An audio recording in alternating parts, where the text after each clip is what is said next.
She texted, "Your cancer scare is just drama. Man up." I replied, "You're right." Then I updated my life insurance beneficiary to the nurse who actually cared. Stage 3 diagnosis made her regret everything.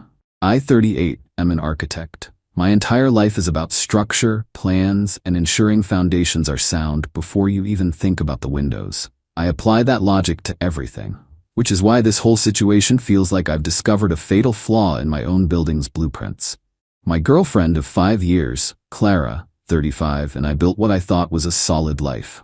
We lived in my apartment, I own it, we were talking about the future, rings, the whole 9 yards. She's a social media manager, very online, very curated. Everything is about aesthetics and projecting success. I'm quieter. I like old books and quiet nights. Opposites attract, I guess. About 2 months ago, I started feeling off. A persistent exhaustion that coffee couldn't touch. Then, I found a lump in my neck while shaving. It was small, hard, and didn't hurt, but it was there. I'm not a hypochondriac, but I made a doctor's appointment. I told Clara I was going. She barely looked up from her phone. "It's probably just a swollen gland, Leo. You've been stressed with the new project." The doctor wasn't so dismissive. His face went neutral in that way. That's more terrifying than panic. He used words like concerning and biopsy. I left the office feeling like the floor had turned to sand. I sat in my car and texted Clara. "Doctor is worried. They're scheduling a biopsy ASAP. Pretty scared." I watched the 3 little dots appear and disappear for a full minute. Then the reply came. Leo, it's always something. Your cancer scare is just drama. Man up. We have the resort deposit due Friday, remember? Focus on what's important." I read it once, then twice. The words just hung there. Drama. Man up. The resort deposit. That was what was important. Not the fact that my body might be actively trying to kill me. Something in my chest didn't break. It just went cold. It was like a switch being flipped. There was no anger, no yelling, just clarity. The kind of clarity you get when an architectural drawing is suddenly revealed to be structurally impossible. You don't get mad. You just throw it out and start over. I replied with 2 words, "You're right." She sent back a thumbs up emoji. The next morning, I didn't go to work. I went to a coffee shop with my laptop. I pulled up the portal for my Provident life insurance policy. It's a significant policy, $750,000. Enough to ensure that if I get hit by a bus, the person I leave behind is secure. The beneficiary was, of course, Clara Bellwether. I clicked Edit Beneficiary. My mind went to the nurse who had taken my blood a few days earlier. Her name was Anya. She had seen the tremor in my hand as I filled out the paperwork. She had a kind, tired face. When she was done, she put a hand on my arm and said, "Whatever the results are, you've got this. Be kind to yourself." It was a small, professional gesture, but it was the only piece of genuine human compassion I'd received all week. I didn't know her last name, so I called the clinic. I was polite. I said I wanted to send a thank you card to a nurse who had been exceptionally kind to me. The receptionist gave me her full name, Anya Sharma. Back on the insurance portal, I typed it in. Anya Sharma. Relationship, friend. I put the clinic's address as her contact information. I clicked Confirm.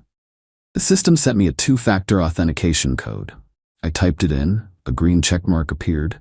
Your beneficiary has been updated. That afternoon, I went in for the biopsy. It was uncomfortable and scary. The oncologist was kind but direct. He said we'd have results in a week. Clara never asked about it again.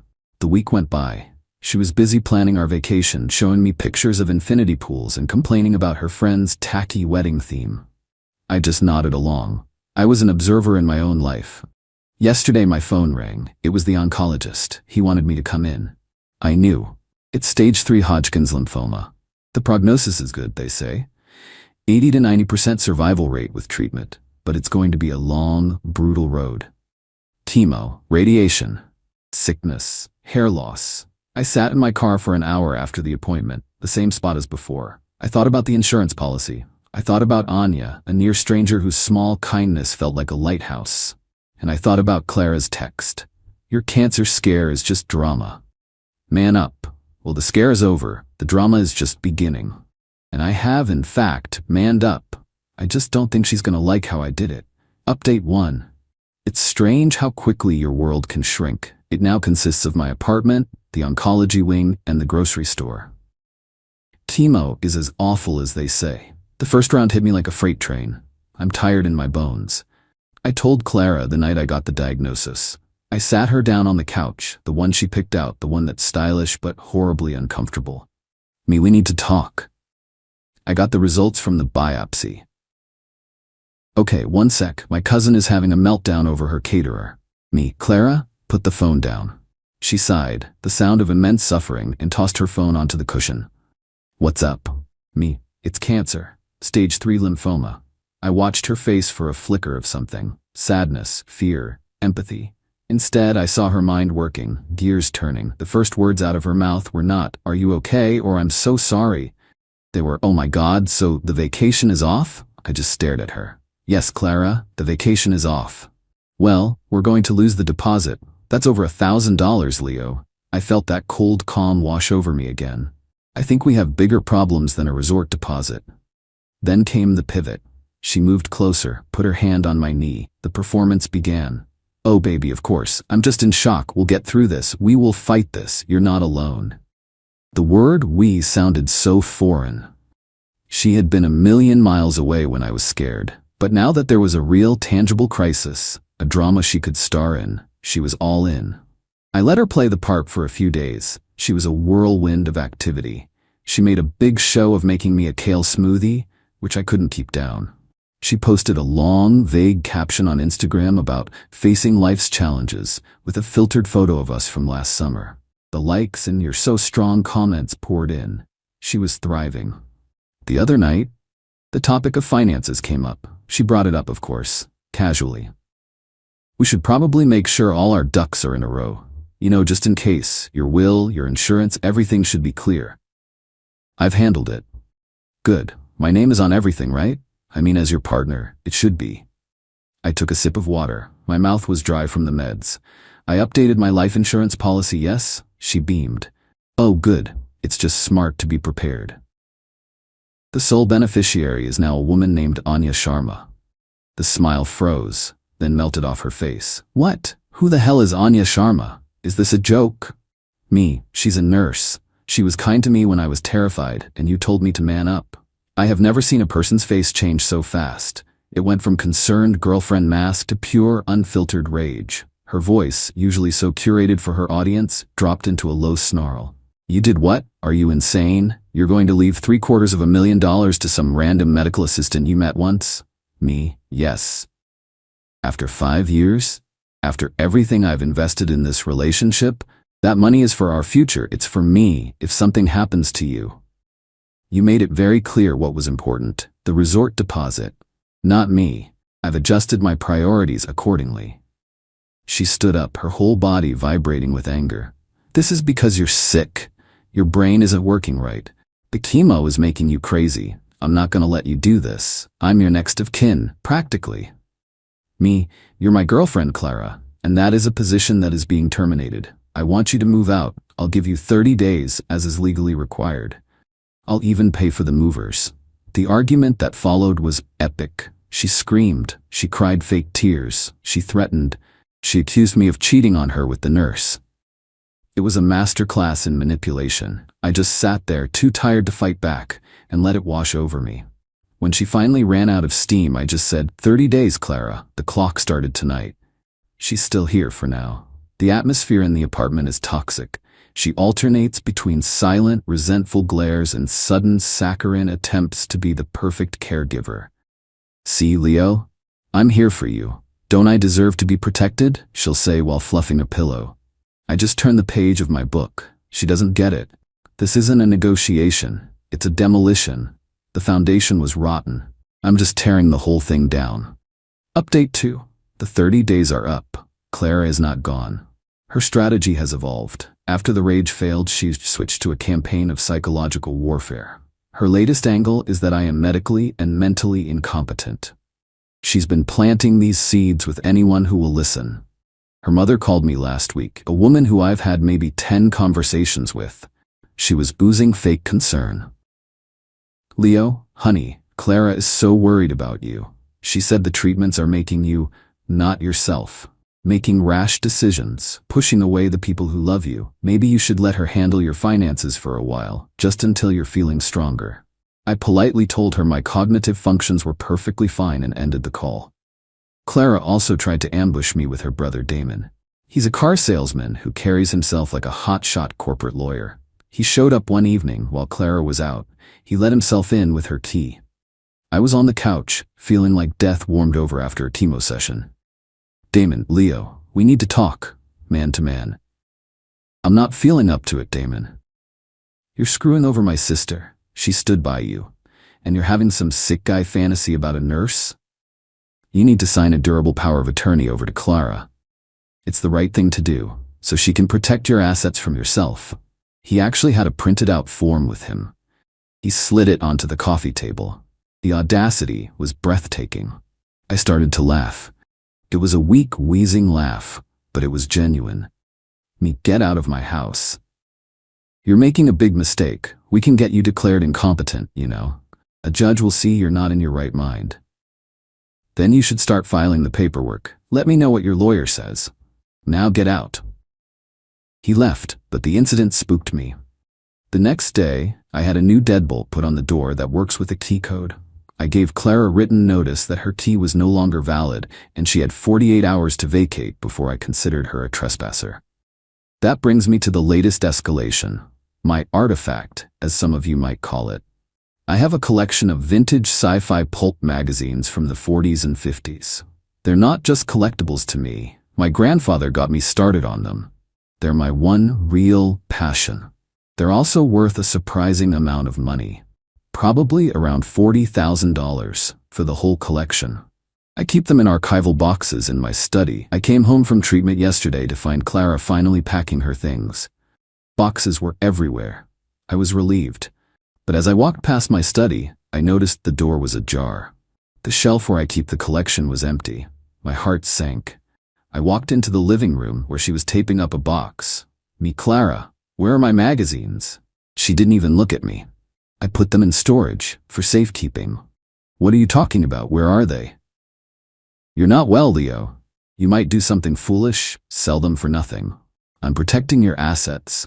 You'll get them back when you change the beneficiary on that policy back to me and apologize for how you've treated me. She was holding my history, my one connection to my grandfather, hostage, for money. The cold rage came back, but this time it was different. It was sharp. For weeks, I've been a passive victim of my disease. Chemo has been beating me down, but this was an active attack, and it woke something up in me. I didn't yell, I didn't plead, I took out my phone. Me, Clara, you have 60 seconds to tell me where my property is, or I'm calling the police and reporting this as felony theft. The collection is valued at well over the grand larceny threshold. Her smug look wavered. You wouldn't. Me? I am a man with a stage 3 cancer diagnosis and a very clear understanding of what's important. These magazines are important. You are not. 50 seconds. I started a timer on my phone. She watched the numbers count down.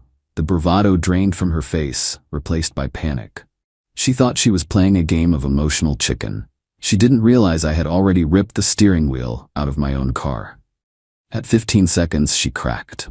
They're in a storage unit, Unit 2 at 18 at Lock It Up down the street. I was just trying to make you see sense. I recorded her confession.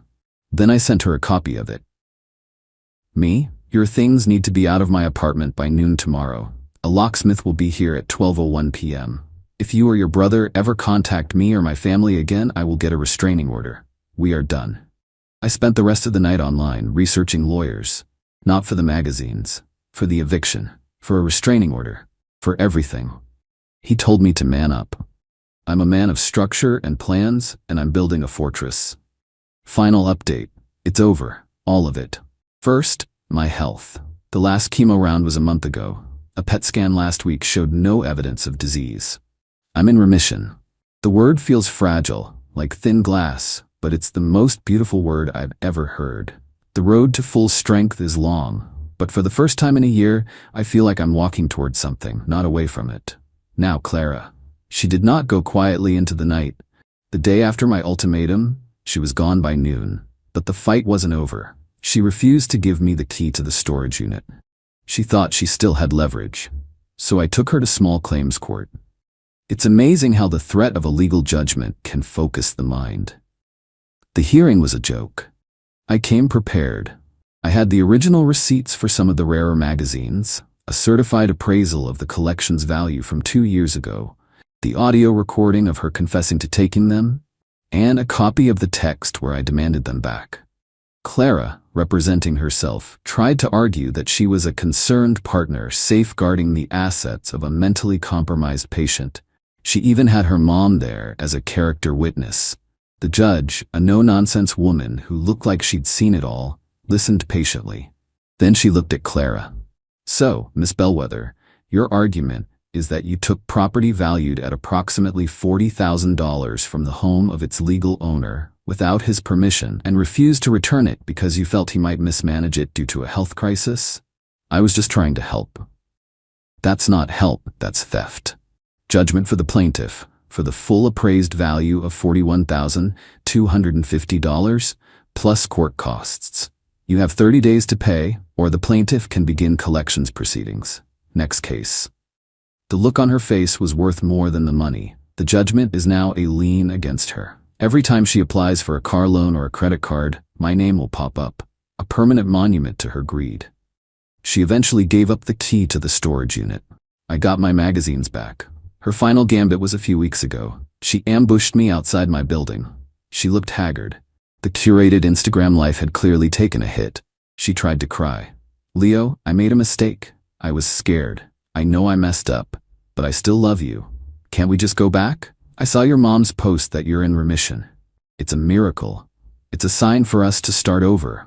That money, the insurance, it's still there, right? We could have such a good life." And for the first time, I felt a flicker of pity. Not for her, but for the person she could have been if she wasn't so hollow inside. Me. The life you want is an illusion, Clara. It was never real. You don't love me. You love what I provide. When I was facing death, you saw a spreadsheet. When I needed a hand to hold, you sent a thumbs-up emoji. I stepped around her. I wish you well, but my life is no longer your concern. I haven't heard from her since. I blocked her on everything. So what now? I'm rebuilding. My body, my career, my life. It's quiet, peaceful. And Anya? The nurse? I didn't just leave her as the beneficiary. I felt I owed her an explanation. About a month ago, I went to the clinic. Not as a patient, but as a visitor. I found her on her lunch break. I told her the whole story. About the text, the diagnosis, and the impulsive decision I made on an insurance website. I told her I understood it was weird, and I was prepared to change it. But I needed her to know why I did it. Your small moment of kindness, I told her, was the only thing that made me feel human during the worst week of my life. It was worth more than you can imagine.